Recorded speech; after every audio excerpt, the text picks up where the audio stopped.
Firestorm over Bowe Bergdahl. The FBI is being called in to handle the growing backlash against his release. And we have new details this morning about how he's doing right now, what he went through during nearly 5 years of captivity. ABC Chief Global Affairs Correspondent Martha Raddatz here with that. Good morning, Martha. Good morning, George. Bowe Bergdahl is doing remarkably well physically, but he is now telling staff at the hospital in Landstuhl, Germany, that he spent time in a cage and that he is still not ready to cope with a family reunion.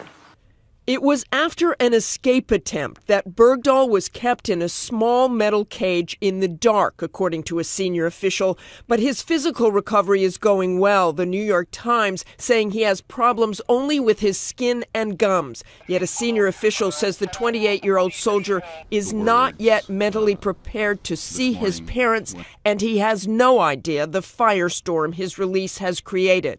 It is hard to believe that just over a week ago, Bowe Bergdahl's parents were celebrating. This morning, there have been threats against the family's lives, hundreds of emails and phone calls. The threat so serious, the FBI has been called in. One saying, "I'd be ashamed to say he is from your town, needs to be shot," and his dad right along with him. Taliban lovers. The ugly turn of events happened quickly for a variety of reasons. First, the circumstances of his capture. This week, we learned the results of an Army investigation done at the time of Bergdahl's disappearance. It backs up what some fellow soldiers have already said, that Bergdahl walked away from his base willingly. He was not forcefully taken off the base. He left on his own accord. Then the trade itself, Bergdahl swapped for 5 top Taliban, sparking sharp criticism and now even jokes from Republican Senator Rand Paul. Mr. President, you love to trade people. Why don't we set up a trade, but this time instead of 5 Taliban, how about 5 Democrats? I'm thinking John Kerry, Hillary Clinton, Nancy Pelosi. Couldn't we send them to Mexico? Finally, there's how the deal was handled politically, like the startling comments from National Security Advisor Susan Rice about Bergdahl to George right here on This Week.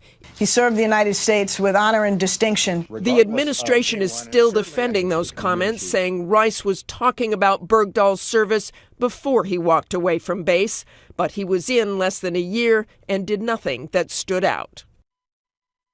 We have learned that Bergdahl does not want to be called sergeant. He was promoted automatically during his captivity. He is telling staff he did not earn it. And George, it's still not clear when he'll be back to the United States, but he will not go directly home. He'll go to Brooke Army Medical Center in Texas. Yeah, they're going to take it step by step. But he's showing great self-awareness there. He truly is. He's showing self-awareness and sort of the military discipline still by saying, I don't deserve to be called sergeant. Okay, Martha, thanks.